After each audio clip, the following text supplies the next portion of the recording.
भूर्भुवः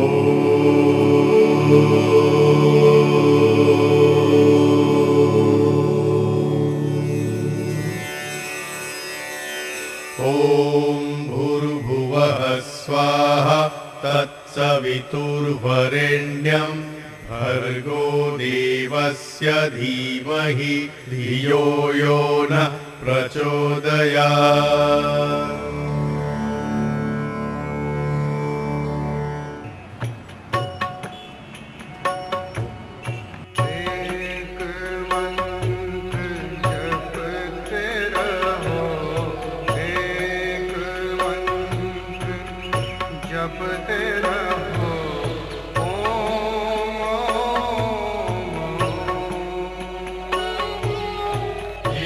मनन उठा कि नहीं? जी अभी तक बाहर तो नहीं आया है। और पूनम? गुड मॉर्निंग चाचा जी। नमस्ते बेटा। मैं बिल्कुल तैयार हूँ। हाँ तुम तो तैयार हो, लेकिन मनन कहाँ है? 8 बज गए बेटा, भैया को जगा दो। जी चाचा जी। गुड मॉर्निंग चाचा जी। गुड मॉर्निंग चाचा जी। नमस्ते बेटा। नमस्ते बेटा। तुम जल्दी से नहा धोकर आ जाओ, हमें आर्य समाज के साप्ताहिक सत्संग में चलना है। चाचा जी सत्संग वसंग में आप ही चले जाइए, मेरा इन सब चीजों में इंटरेस्ट नहीं है। इंटरेस्ट नहीं है? बेटा अपने धर्म और संस्कृति में भी रुचि लेनी चाहिए। चाचा जी ये सब मुझे जमता नहीं है। सारे धर्मों में बेकार की बातें भरी पड़ी और हमारे धर्म में सबसे ज्यादा। ये कैसी बातें कर रहे हो बेटा? अमेरिका जा रहे हो, जरूर जाओ, लेकिन इसका ये मतलब बिल्कुल नहीं है कि अपने धर्म और संस्कार को छोड़ ही दो।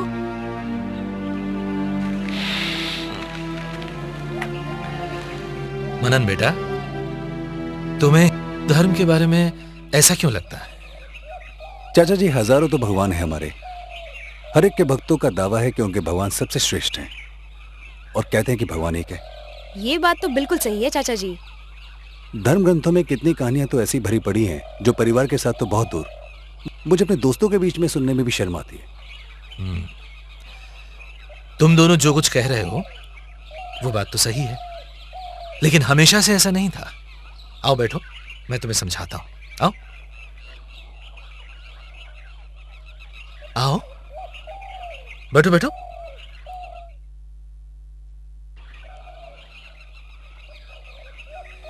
लगभग 2 अरब वर्ष पूर्व परमात्मा ने सृष्टि के आरंभ में मनुष्योपयोगी सभी साधनों की रचना करने के बाद मनुष्य की रचना की और उसके कल्याण हेतु अग्नि, वायु, आदित्य और अंगिरा नामक 4 ऋषियों के हृदय में ऋग्वेद, यजुर्वेद, सामवेद और अथर्ववेद का प्रकाश किया।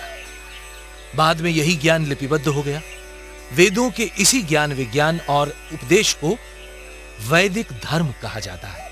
तुम लोगों ने इतिहास में पढ़ा होगा ना कि भारतवर्ष का नाम आर्यावर्त था। आर्यावर्त अर्थात श्रेष्ठों का स्थान। महाभारत काल तक आर्यावर्त में वैदिक मत के अतिरिक्त और कोई दूसरा मत नहीं था। वैदिक व्यवस्था में वर्णों का आधार जन्म नहीं बल्कि कर्म होता था। गुरुकुल में आचार्य बालक की बुद्धि, शरीर और व्यवहार की कुशल परीक्षा करके दीक्षा के समय उसे ब्राह्मण, क्षत्रिय, वैश्य या शूद्र का वर्ण प्रदान करते थे। 16 संस्कारों के माध्यम से बालक का जीवन परिष्कृत किया जाता था। जीवन में 4 आश्रम थे: ब्रह्मचर्य आश्रम, गृहस्थ आश्रम, वानप्रस्थ आश्रम और संन्यास आश्रम। समाज में सुख, शांति और समृद्धि थी। राजा और प्रजा सभी वेदों में वर्णित आचार संहिता का पालन किया करते थे।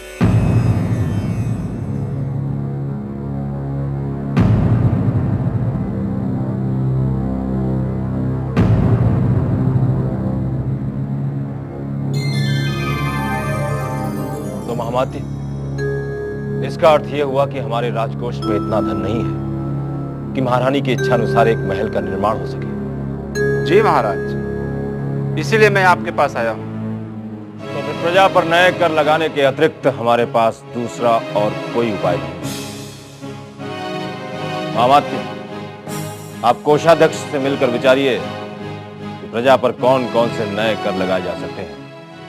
ठहरो राजन, ये शास्त्रोचित नहीं राजन। राजा प्रजा का सेवक होता है, स्वामी नहीं।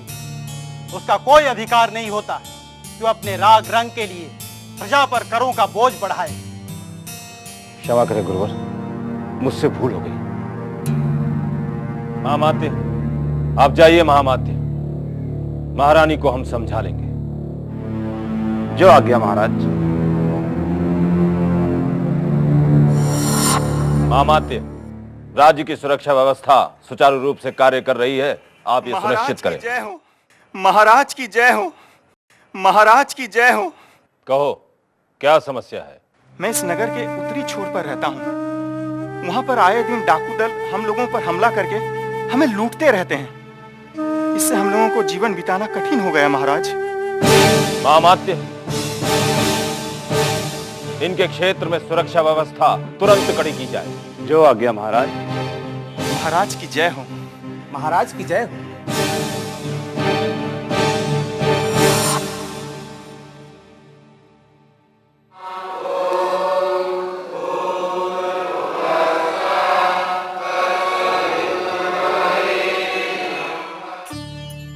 लेकिन समय के साथ साथ वर्ण और आश्रम व्यवस्था विकृत होती गई। ब्राह्मण का पुत्र बिना वेद पढ़े भी ब्राह्मण कहलाने लगा और शूद्र का पुत्र शिक्षित होने के बाद भी शूद्र ही रहा। वर्णों का स्थान संकीर्ण जातियों ने ले लिया। राजा की हर गलत बात को ब्राह्मण वेद विहित सिद्ध करते और बदले में राजा से मोटे मोटे पुरस्कार पाते। सभी वर्ण अपने धर्म से पतित हो गए।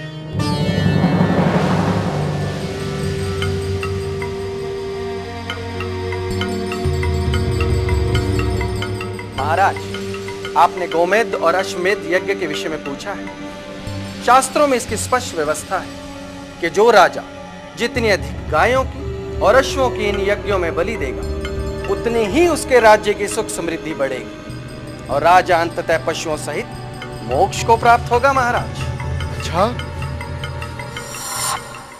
राजगुरु, मेरे मन में उत्सुकता है कि राजा के मदिरा पान करने के विषय में शास्त्रों में क्या व्यवस्था है? महाराज, जब देवताओं के सोमरस पीने का स्पष्ट वर्णन शास्त्रों में मिलता है, तो राजा के मदिरा पान करने में क्या आपत्ति हो सकती है? सोमरस मदिरा ही तो है महाराज। धन्यवाद राजगुरु, आज आपने हमारी एक बड़ी चिंता दूर कर दी। महामात्य, 1 सहस्त्र मुद्राओं से राजपुरोहित का सम्मान किया जाए। जैसी आज्ञा महाराज। धन्य है महाराज। अरे महाराज, इसमें आपका दोष नहीं, इस बासे का एक बार फिर फेंकिए। आपने याद किया महाराज? हाँ, ये नगर श्रेष्ठ कह रहे थे कि आप इनके व्यापार में कुछ अड़चन डाल रहे हैं। हम अड़चन नहीं डाल रहे हैं महाराज, परंतु जो विधि और न्याय सम्मत नहीं है, उसकी अनुमति कैसे दी जा सकती है? मेरे विचार से आप इनको वांछित अनुमति दे दीजिए, बदले में आप इनसे अतिरिक्त कर ले सकते हैं। जो आज्ञा महाराज। लीजिए महाराज। स्वयं वेदों से विमुख होने के कारण और दूसरे पढ़कर कहीं विद्वान न बन जाएं, इस डर से अन्य वर्णों द्वारा वेदों के अध्ययन पर प्रतिबंध लगा दिया और स्त्रियों और शूद्रों से शिक्षा का अधिकार ही छीन लिया। आचार्य जी के पास चल। आचार्य जी,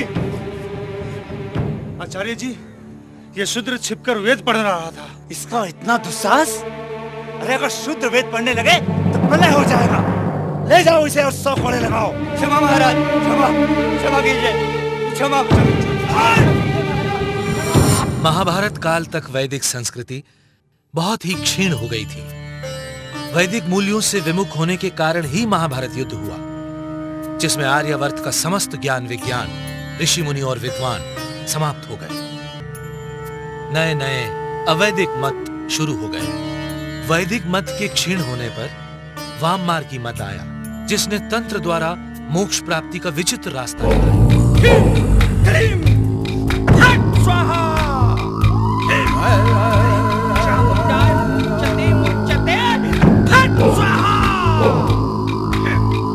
शत्रु विनाशाय, शत्रु विनाशाय। इन्होंने अपने ग्रंथों के नाम रखे शिव उवाच, पार्वती उवाच, और मध्य, मास, मीन, मुद्रा, मैथुन, इन 5 मकारों को मुक्ति का साधन बताया। इन्होंने यज्ञ में पशु बलि जैसी बातें अपने ग्रंथों में स्थापित की और उन्हें वेदों की बातें कहकर प्रचारित किया।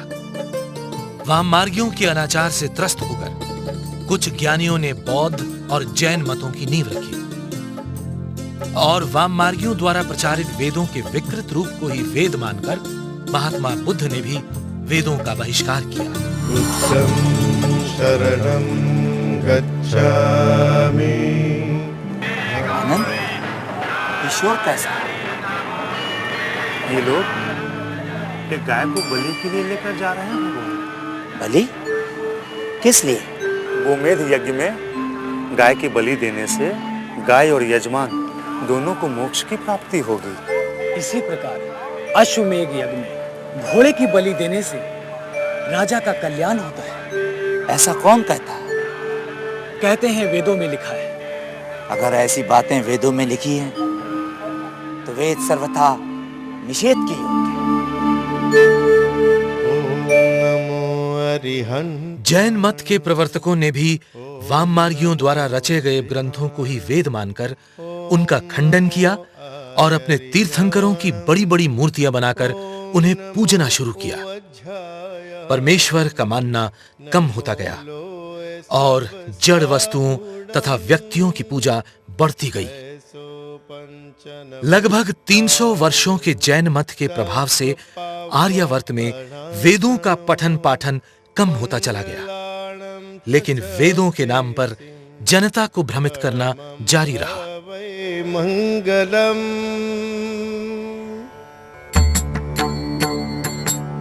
इसी समय श्री आदि शंकराचार्य हुए और उन्होंने एक बार फिर वैदिक मत की स्थापना की।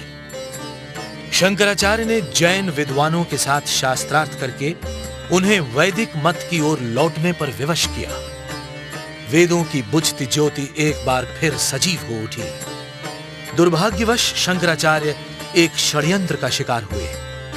उन्हें विष देकर उनकी हत्या कर दी गई और वेदों का उगता सूरज एक बार फिर तेजहीन होने लगा। शंकराचार्य स्वयं जड़ वस्तुओं की पूजा के विरोधी थे, मगर उनके शिष्यों ने वाममार्गियों के प्रभाव में आकर शिव पार्वती की प्रतिमाओं की पूजा शुरू कर दी। शिव पूजक जैन मंदिरों में भी जाते थे। इसे रोकने के लिए पौराणिकों ने जैनियों के 24 तीर्थंकरों की तरह अपने 24 अवतार बनाए और जैनियों के पुराणों की तरह अपने यहां भी पुराण रचे। फिर मंदिर बनाए और उनमें मूर्तियां रखकर उनकी पूजा शुरू कर दी। फिर शाक्त और वैष्णव आदि अन्य मत पैदा हुए। सबने अपने अपने पुराणों की रचना कर अपने इष्ट देवों को महानतम बताया। ये पुराण इन मतों के अनुयायियों ने लिखे हैं, मगर उन्हें व्यास ऋषि रचित कहकर प्रचारित किया गया। इनमें से कई पुराण कहानियों से भरे पड़े हैं, जिनमें राम एवं कृष्ण जैसे महापुरुषों का चरित्र हनन किया गया है। सबसे बड़ा दुर्भाग्य ये था कि ये सब मत अपने को वेद सम्मत ही बतलाते थे। वैष्णवों ने विष्णु जी के चिन्हों जैसे कमल, शंख और चक्र आदि को आग में तपाकर शरीर पर दागने को मुक्ति का मार्ग बताया। आर्यावर्त के मनुष्यों ने सच्चिदानंद स्वरूप परमात्मा के विष्णु और रुद्र आदि गुणवाचक नामों को भुलाकर उन्हें व्यक्तिवाचक बना दिया और हर एक नाम की एक अलग आकृति गढ़ ली।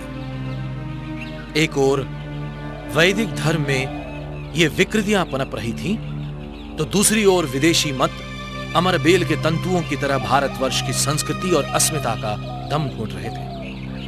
तेजी से धर्म परिवर्तन हो रहे थे और इन सब से आंखें मूंद कर धर्मगुरु मोक्ष प्राप्ति के नए नए सरल साधन उपलब्ध करा रहे थे और जनता को भ्रम जाल में फंसा रहे थे। नए नए व्यक्ति केंद्रित मतों की स्थापना होती गई और देश जातियों, क्षेत्रों और भाषाओं में बंटता चला गया। पहले इस्लाम और फिर ईसाइयत ने यहां पैर पसारे। विदेशी आक्रांताओं ने न केवल भारत का खजाना लूटा, बल्कि यहां की संस्कृति को भी नष्ट कर दिया। भारत ने एक राष्ट्र के रूप में अपनी पहचान खो दी और हमारा आर्यावर्त पराधीन हो गया। इसी काल में अनेक सामाजिक कुरीतियों ने भी जन्म लिया और देश अंग्रेजों का गुलाम बनकर रह गया। हमारी बिखरी हुई अस्मिता को एक सूत्र में पिरोने वाला कोई नेतृत्व, कोई शक्ति, कोई आदर्श हमारे सामने नहीं रह गया था। चाचा जी, मैंने पढ़ा है कि उस समय कई संस्थाएं समाज सुधार का काम कर रही थी। बिल्कुल, राजा राम मोहन राय जैसे कई महानुभावों ने समाज सुधार का काम किया। हाँ, 19वीं सदी में कई महापुरुष हिंदू समाज से कुरीतियों और बुराइयों को मिटाने के लिए आगे आए और उन्होंने अनेक संस्थाओं का गठन भी किया, जैसे ब्रह्मो समाज, प्रार्थना समाज, देव समाज। और इन संस्थाओं ने कुरीतियों को मिटाने की दिशा में कुछ सार्थक काम भी किया। तभी भारत के सामाजिक क्षितिज पर एक प्रखर पुरुष स्वामी दयानंद सरस्वती का उदय हुआ। उनके अप्रतिम व्यक्तित्व और सूक्ष्म बुद्धि से भारतीय जनमानस में एक नई आशा का संचार हुआ। स्वामी दयानंद सरस्वती ने इन संस्थाओं को एक मंच पर लाने की कोशिश भी की, लेकिन जल्द ही उन्होंने अनुभव किया कि अंग्रेजियत की ओर अपने झुकाव के कारण ये संस्थाएं भारतीय जनमानस की सच्ची प्रतिनिधि नहीं थी। साथ ही ये संस्थाएं वेदों को ज्ञान का मूल स्रोत भी नहीं मानती थी। इसीलिए स्वामी दयानंद सरस्वती का इन संस्थाओं से मोह भंग हो गया। कमाल है, स्वामी दयानंद ने इतना कुछ किया, फिर भी किताबों में उनके बारे में ज्यादा कुछ मिलता नहीं है। हाँ, मुझे भी यही आश्चर्य है कि उस जमाने के दूसरे महापुरुषों के बारे में तो बहुत कुछ पढ़ने और सुनने को मिलता है, मगर इनके बारे में तो कुछ भी नहीं है। हमें उनके बारे में कुछ और बताइए ना। हाँ हाँ, जरूर। योग प्रवर्तक महान योगी स्वामी दयानंद सरस्वती का जन्म 1824 में गुजरात के टंकारा गांव में हुआ। उन्होंने मथुरा में महान व्याकरणाचार्य विरजानंद जी महाराज से शिक्षा प्राप्त की और गुरु दक्षिणा में उन्हें यह वचन दिया कि वे जीवन भर इस आर्यावर्त में असत्य और अज्ञान के अंधेरे को दूर हटाकर आर्ष ग्रंथों यानी ऋषियों द्वारा रचित ग्रंथों का प्रकाश फैलाएंगे और वैदिक धर्म की पुनर्स्थापना करेंगे। उन्होंने देश भर में घूम घूम कर प्रवचनों और शास्त्रार्थों के माध्यम से वैदिक धर्म की श्रेष्ठता को सिद्ध करने और सभी प्रचलित मतों द्वारा असत्य और जड़ वस्तुओं की पूजा को समाप्त करने का अभियान शुरू किया। महर्षि दयानंद सरस्वती ने काशी के स्वयंभू प्रकांड विद्वानों को वेदों में मूर्ति पूजा सिद्ध करने के लिए ललकारा। सन 1869 में एक ऐतिहासिक शास्त्रार्थ में काशी के 27 चोटी के विद्वान मिलकर भी मूर्ति पूजा को वेद सम्मत सिद्ध नहीं कर पाए, लेकिन एक षड्यंत्र के अंतर्गत इस सच्चाई को जनता तक नहीं पहुंचने दिया गया।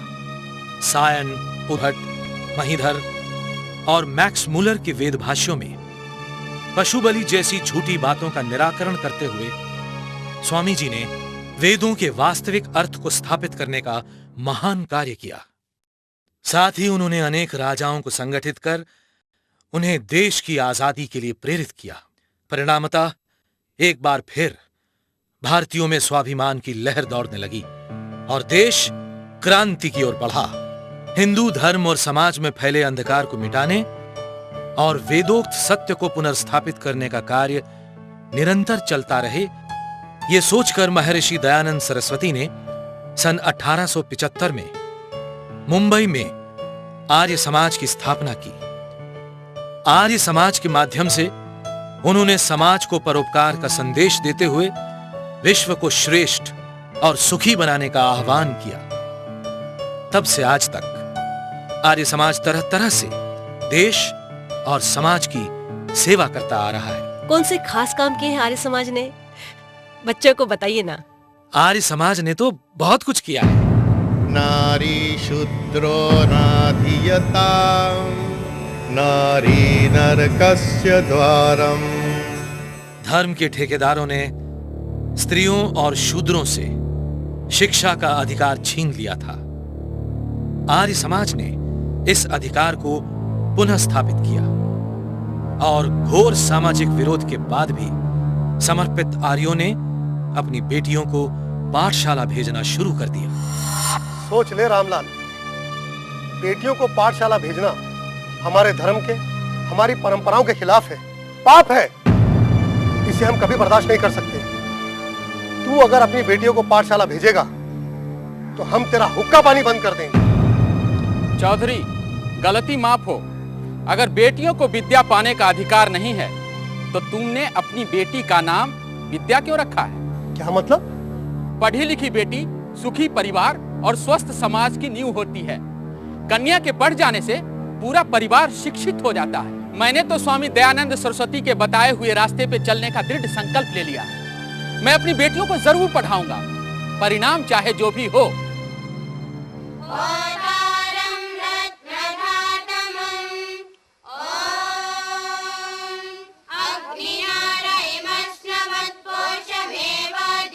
आर्य समाज ने महिलाओं के लिए अनेक विद्यालय, गुरुकुल और अन्य उच्च शिक्षा संस्थान खोले।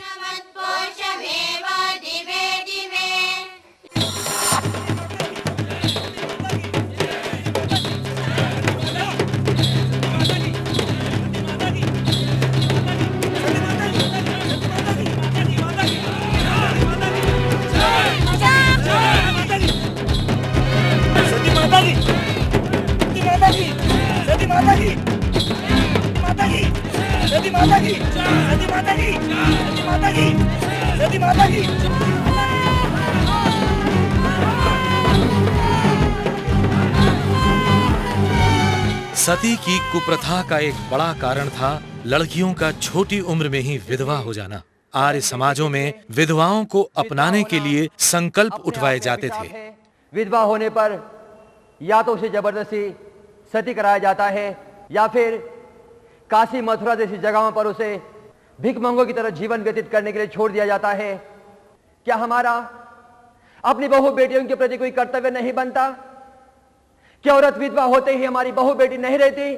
मैं आप लोगों से पूछना चाहूंगा कि कितने लोग ऐसे हैं जो विधवाओं को अपनी बेटी बनाने को तैयार हैं? कि यहां पर कितने लोग ऐसे हैं जो विधवाओं को अपनी पत्नी बनाने को तैयार है? हाथ उठाइए, संकल्प लीजिए। अनेक आर्य समाजियों ने विधवाओं को अपनाने का संकल्प लिया और उसे निभाया भी। इस प्रकार विधवा विवाह को सामाजिक मान्यता मिल जाने के कारण सती प्रथा में अपने आप कमी आई। लड़कियों का छोटी उम्र में ही विधवा हो जाने का दूसरा मुख्य कारण था बहुत ही छोटी उम्र में विवाह और छोटी बच्चियों का बूढ़ों से विवाह। आर्य समाज ने इन कुप्रथाओं के विरुद्ध आंदोलन चलाकर शारदा एक्ट बनवाया और हिंदू समाज को इनसे मुक्ति दिलाने में महत्वपूर्ण भूमिका निभाई।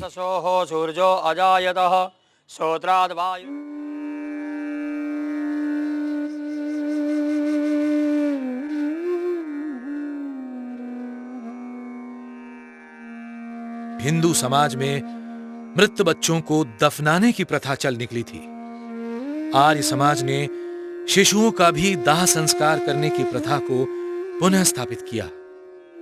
अपने इन क्रांतिकारी कदमों के लिए प्रारंभ में आर्य समाजियों को हर प्रकार के सामाजिक बहिष्कार का सामना करना पड़ा, किंतु आर्य समाज ने हिम्मत नहीं हारी। लेकिन हम लोग जो जात पात के पचड़ों में आज तक फंसे हुए हैं, उसके बारे में आर्य समाज ने कुछ किया क्या? क्यों नहीं किया? इस कुरीति के विरुद्ध जितना काम आर्य समाज ने किया है, उतना शायद ही किसी और ने किया हो। आर्य समाज का जोर इस बात पर है कि कोई भी मनुष्य जन्म से छोटा या बड़ा नहीं होता है। महर्षि दयानंद सरस्वती जी ने तो 125 साल पहले अपने अनुयायियों को इस बात का निर्देश दिया था कि जाति सूचक उपनाम न लगाकर आर्य शब्द का प्रयोग किया जाए। अंतर जातीय विवाहों को बढ़ावा देकर आर्य समाज ने जाति प्रथा पर कुठाराघात किया और अनेक आर्य समाजी नेताओं ने स्वयं अपने बच्चों के अंतर जातीय विवाह किए। इस कारण हजारों आर्यों को न सिर्फ समाज से बल्कि अपने ही परिवारों से भी बहिष्कृत किया गया।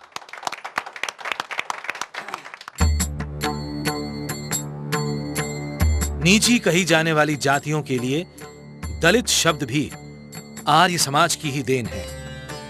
यह शब्द आर्थिक पिछड़ेपन का सूचक है, न कि जन्मजात छोटेपन का। केरल के वाइकोम नगर के इस प्रसिद्ध मंदिर के चारों ओर की सड़कों पर दलितों को चलने का भी अधिकार नहीं था। दलितों को सामाजिक समानता दिलाने के लिए आर्य समाज ने सबसे पहले स्वामी श्रद्धानंद जी के नेतृत्व में यहां एक सफल सत्याग्रह किया था।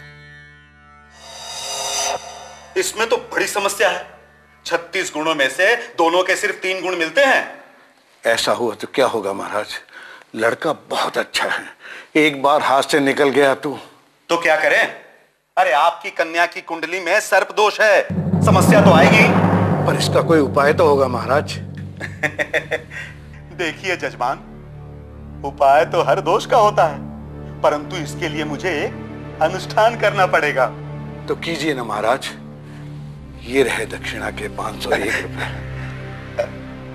मैं कब आ जाऊं महाराज?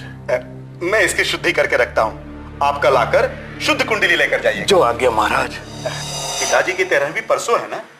हाँ पंडित जी, उसी के बारे में आपसे बात करने आया था। सब लोग कह रहे हैं कि पूरी बिरादरी को भोज कराना पड़ेगा, पर इतने पैसे तो है नहीं मेरे पास। देखो, यदि पैसा नहीं है तो बिरादरी का भोज रहने दो। तुम ऐसा करो कि 13 ब्राह्मणों को बुलाकर उनको भोजन करवा दो। इतने से काम हो जाएगा पंडित जी? अरे क्यों नहीं, अवश्य हो जाएगा। लेकिन हाँ, हर ब्राह्मण को भोजन के साथ साथ 5 वस्त्र और 101 रुपया दक्षिणा के अवश्य दे देना। इतना सब करना पड़ेगा? इतने पैसे कहां से लाऊंगा मैं? जिस पिता ने तुम्हें पाल पोस कर इतना बड़ा किया, उनकी आत्मा की शांति के लिए तुम इतना भी नहीं कर सकते? छी छी छी छी छी छी, घोर कलयुग आ गया है। अरे यदि पैसों से इतना ही मोह है तो ये सब 13वीं का नाटक क्यों? हाँ, भटकने दो अपने पिता की आत्मा को। नहीं पंडित जी, मैं कुछ करता हूं, आप बुला लीजिए 13 पंडितों को। तो क्या आर्य समाज कुंडलियों और तीर्वियों जैसी चीजों में भी विश्वास नहीं करता? आर्य समाज कुंडली, फलित ज्योतिष, भाग्यवाद और जन्मपत्री का विरोध करता है और हर दिशा और समय को शुभ मानता है। लेकिन ये क्या बात हुई? समाज सुधार का ये मतलब तो नहीं कि हम अपने पितरों की आत्मा की शांति के लिए भी अनुष्ठान न करें? वैदिक मान्यता है कि मृत पितरों के श्राद्ध के नाम पर घर लुटाने की बजाय जीवित पितरों यानी बुजुर्गों में श्रद्धा भाव रखा जाए और उनकी सच्चे मन से सेवा की जाए। Wow, this is terrific. I never knew this. इस बात से तो मैं भी एग्री करता हूं। महर्षि दयानंद ने 1867 के हरिद्वार कुंभ मेले में पाखंड खंडिनी पताका फहराकर इन अंधविश्वासों और पाखंडों के खिलाफ अभियान छेड़ा और जनता को जन्मपत्री, हस्तरेखा, गुरुडम, तंत्र मंत्र, जादू टोना, भूत प्रेत के जाल से निकालकर जीने की सही राह दिखाई। लेकिन चाचा जी, अगर सिर्फ ऐसे आंदोलन चलाने की बजाय आर्य समाज ने आम जनता को शिक्षित करने के लिए कोई अभियान चलाया होता तो ज्यादा अच्छा होता ना। जनता अगर एक बार समझ जाए तो सारी बुराई अपने आप दूर हो जाएंगी। आर्य समाज ने ये भी किया है बेटे। महर्षि दयानंद ने शिक्षा के महत्व को समझते हुए डंके की चोट पर कहा कि शिक्षा सबके लिए है और वेदों पर सबका समान अधिकार है। शिक्षा का प्रसार आर्य समाज ने एक जन आंदोलन के रूप में किया।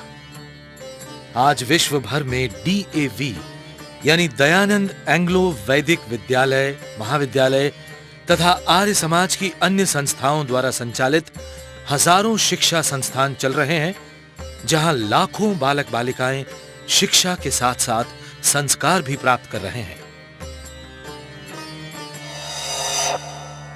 भाषा मनुष्य को मनुष्य से जोड़ने का माध्यम है, किंतु भारत में भाषाओं की भिन्नता यहां के नागरिकों को एक दूसरे से विमुख कर रही थी। महर्षि दयानंद ने यह अनुभव किया कि इस भूखंड को एक संपर्क भाषा के बिना एक स्वयं प्रभुता संपन्न राष्ट्र नहीं बनाया जा सकता और उन्हें हिंदी भाषा ही देश की संपर्क भाषा बनने के लिए उपयुक्त लगी। इसी उद्देश्य की पूर्ति के लिए महर्षि ने लेखन व प्रवचन के लिए संस्कृत के साथ साथ हिंदी को अपनाया। उनकी प्रेरणा से अनेक पत्र पत्रिकाएं जो पहले उर्दू में निकलती थीं, अब हिंदी में प्रकाशित होने लगी। इसी परंपरा को आगे बढ़ाते हुए स्वामी श्रद्धानंद ने कांग्रेस के अमृतसर अधिवेशन के समय अपना स्वागत भाषण हिंदी में दिया, जो कांग्रेस के इतिहास में एक अभूतपूर्व घटना थी। आज हिंदी को राष्ट्रभाषा और राजभाषा के गौरवपूर्ण स्थान पर प्रतिष्ठित कराने में आर्य समाज का योगदान अद्वितीय है। कोई कितना ही करे, परंतु जो स्वदेशी राज्य होता है वह सर्वोपरि उत्तम होता है। गुलाम भारत को स्वराज्य की कल्पना महर्षि दयानंद ने दी। महर्षि दयानंद द्वारा रचित क्रांतिकारी ग्रंथ सत्यार्थ प्रकाश ने तत्कालीन विचारधारा को प्रभावित किया।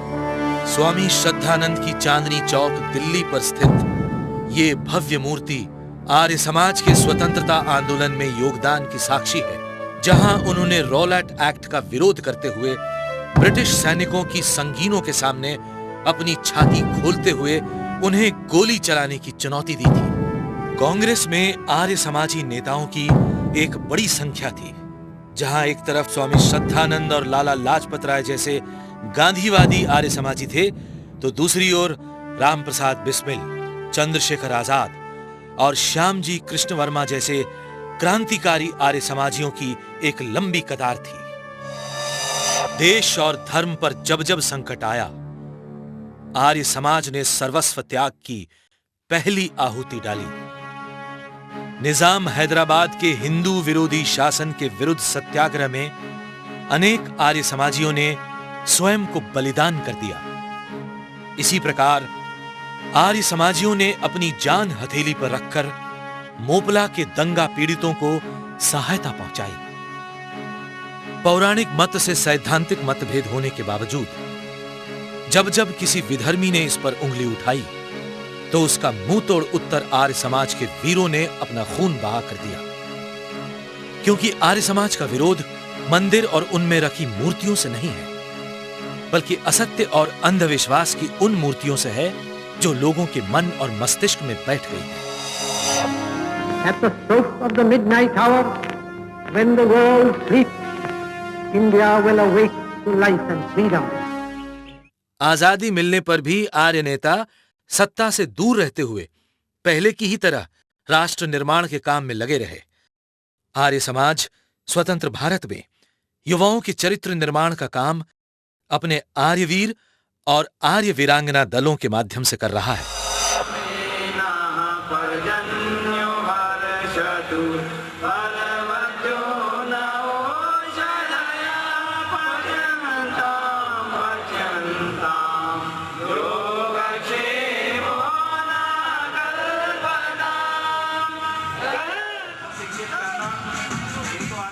इन्हीं वीर दलों के सदस्य राष्ट्रीय आपदाओं के समय सहायता कार्य में सबसे आगे रहते हैं। देशभक्ति, ब्रह्मचर्य पालन और उच्च नैतिक व सामाजिक मूल्य इन युवक व युवतियों को सिखाए जाते हैं।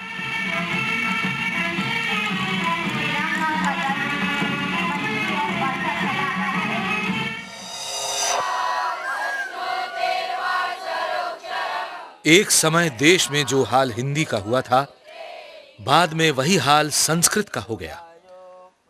स्वाधीनता प्राप्ति के बाद संस्कृत उपेक्षित होने लगी। ऐसे में आर्य समाज के विद्वानों ने नए नए गुरुकुल और विद्यापीठ खोलकर न केवल संस्कृत को जीवित रखा, बल्कि उसका परिष्कार और प्रसार भी किया। आर्ष ग्रंथों का संरक्षण और अध्ययन इन्हीं गुरुकुलों के माध्यम से संभव हुआ।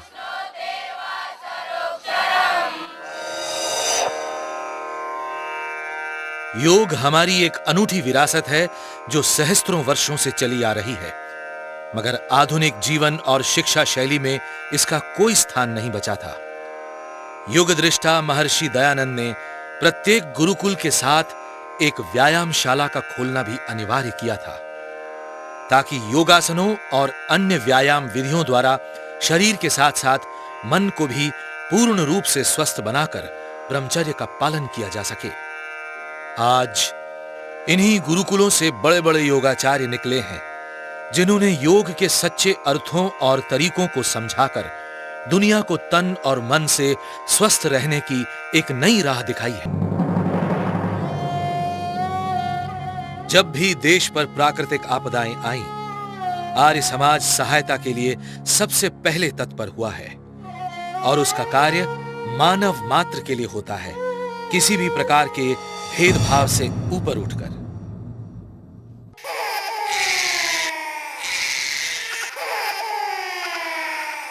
मध्यकाल से चली आ रही बच्चियों की हत्या का सिलसिला आज पहले से कहीं अधिक भयावह रूप धारण कर चुका है। आज बच्चियों को भ्रूण अवस्था में ही मौत के घाट उतार दिया जाता है। हमारा होने वाला बच्चा लड़की है। हाँ, तो हम लोग सोच रहे थे कि हमारा जो पहला बच्चा हो वो लड़का हो। जी, इनका मतलब ये है कि अगर हम इस बच्चे को अबॉर्ट कर दें। इस अमानुषिक कृत्य के विरुद्ध हर आर्य संकल्पबद्ध है कि वो किसी भी प्रकार लड़के और लड़की में भेदभाव नहीं करेगा। आधुनिकता की अंधी दौड़, पश्चिमी सभ्यता की विवेकहीन नकल, बुद्धिजीवियों की उदासीनता और संचार साधनों के मालिकों की पैसे की भूख ने भारत की संस्कृति को अश्लीलता की आग में झोंक दिया है। फैशन और अभिव्यक्ति की स्वतंत्रता के नाम पर संचार माध्यमों में संस्कारों और पारिवारिक मर्यादाओं का नित्य हनन होता है। सदाचारी महापुरुषों के स्थान पर पॉप सिंगर्स और निम्न श्रेणी के अभिनेता नई पीढ़ी के आदर्श बनते जा रहे हैं। भारत एक कृषि प्रधान देश है और इसकी आर्थिक उन्नति में गाय के योगदान को महर्षि दयानंद ने समझा। उन्होंने गो करुणा निधि नामक पुस्तक लिखकर यह सिद्ध किया कि एक जीवित गाय मृत गाय से कहीं ज्यादा उपयोगी है। आर्य समाज ने अनेकों गौशालाएं स्थापित की और गोवंश रक्षा में अनेक आंदोलन चलाए। आर्य समाज की विभिन्न संस्थाओं द्वारा भारत के कई प्रदेशों में अनेक गौशालाएं चलाई जा रही हैं। शाकाहार वेदों की मूल भावना है जिसे आर्य समाज ने अपनाया। आयुर्वेद हजारों वर्षों से कहता आ रहा है कि शाकाहार शरीर के पोषण में पूरी तरह सक्षम है। आज पूरा विश्व इस बात को समझकर शाकाहार की ओर झुक रहा है। वेदों में पर्यावरण पर विशेष जोर दिया गया है और कहा गया है कि वनस्पतियों, औषधियों एवं जल के स्रोतों का संरक्षण आवश्यक है।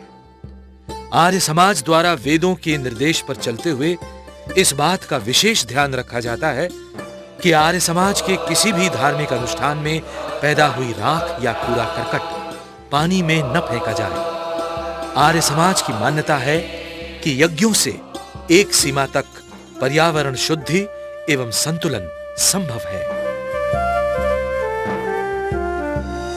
कमाल है, मुझे तो पता ही नहीं था कि वेदों में इतनी अच्छी बातें हैं। हाँ, हम तो यही समझते आए कि ये सारे उल्टे सीधे किस्से कहानियाँ जो रोज रोज टीवी पर देखने को मिलते हैं यही धर्म का सार है। हाँ। इसमें तुम्हारी कोई गलती नहीं है। वास्तव में पूरा का पूरा हिंदू समाज इतना भ्रमित हो चुका है कि अधिकतर लोग धर्म का मर्म भूलकर अंधविश्वासों को ही धर्म समझ बैठे हैं। और आर्य समाज की यही कोशिश है कि इस भ्रम के अंधेरे को दूर हटाकर वैदिक धर्म के प्रकाश को पूरे भारतवर्ष में फैलाया जाए। अगर ये सब मुझे पहले पता लगा होता तो अब तक मैं भी आर्य समाज की मेंबरशिप ले चुका होता। चाचा जी, मैं लखनऊ वापस जाकर आर्य समाज में नियमित जाया करूंगी।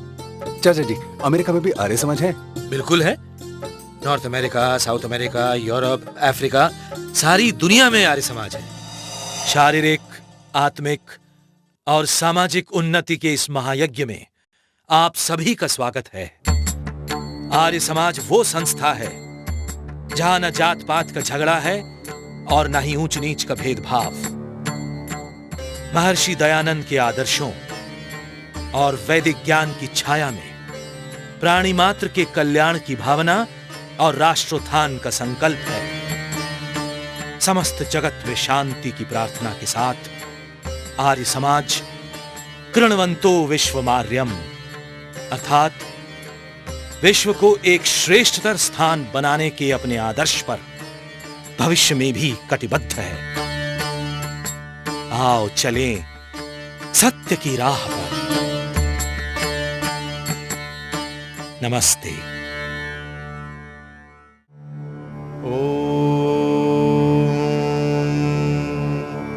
द्यौः शान्तिरन्तरिक्षं शान्ति पृथिवी शान्तिरापः शान्तिरौषधयः शान्तिः वनस्पतयः शान्तिर्विश्वे देवाः शान्तिर्ब्रह्म शान्ति सर्वं शान्ति शान्तिरेव शान्ति सामा शान्तिरेधि। ओम शांति शांति शांति।